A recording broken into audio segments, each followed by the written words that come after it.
Hey, Daily Dosers, this is Pastor Larry here, and we're kicking off a week of looking at peace.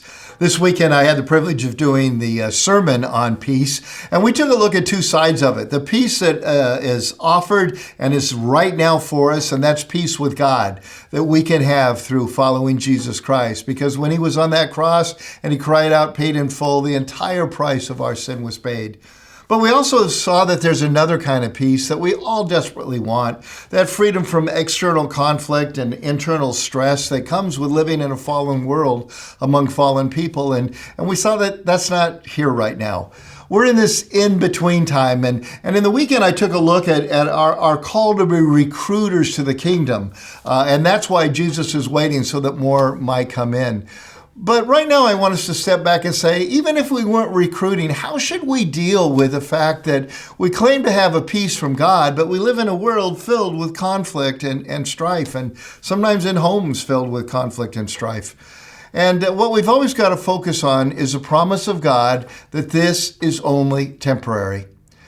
You know, we've always over the years had people come up to us and they'll ask Chris Brown or they'll ask me or Christopher, any of the teachers, and they'll go, when are you going to do a series on Revelation? And the truth of the matter is they don't really want us to do a study on Revelation. They just want us to tell them when Jesus is coming back and who the Antichrist is. And my answer throughout all the years has always been, I'm sorry, I'm not on the programming committee. I'm on the welcoming committee. And I just don't have all those details down. And after they happen, I'll give you a detailed look, play-by-play, of how everything worked out. But this is what I do know, because I have read the end of the book. I know how it ends. And I know that in the end, we not only win, but in the end, all that peace and all those things we are longing for now, those things that we don't have in our life, they are absolutely promised to us. I want to read from you from near the very end of the book of Revelation, where this all takes place. John, who is the writer of this and this vision that he has, says these words in Revelation chapter 21, verse 1. Then I saw a new heaven and a new earth. For the first heaven and the first earth had passed away, and there was no longer any ocean, no separation. By the way, surfers, don't worry. It's not that there's not necessarily a sea. John wrote this as an exile on the island of Patmos, and the thing that separated from his people was the SEA, the sea. So don't panic when it says there's no longer any sea. Odds are there's probably best waves you've ever had. But anyway, that's secondary. That's for free. But here's what he says. I saw the holy city, the new Jerusalem, coming down out of heaven from God, prepared as a bride beautifully dressed for her husband.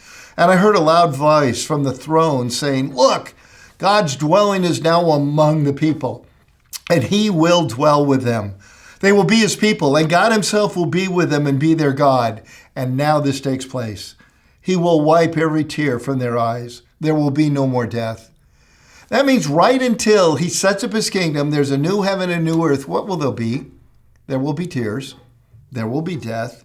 There will be mourning or crying. But he will wipe away every tear from their eyes. There'll be no more death or mourning or crying or pain, for the old order of things has passed away. And he who is seated on the throne said, I am making everything new. And then he said, write this down, for these words are trustworthy and true. You know, if faith is trusting God enough to do what he says, it's also trusting God enough to believe what he promised. And wherever you are today, one of the most important things to remember, especially if it's a time of pain, crying, mourning, death, heartache, things aren't the way they should be, is simply this. It's temporary. Jesus promised it. You can take that to the bank. It's the enemy who says, this is all there is. It's the enemy who says, those are empty words. It's the man and woman of faith who says, nope, this has been written down, for these words are trustworthy and true.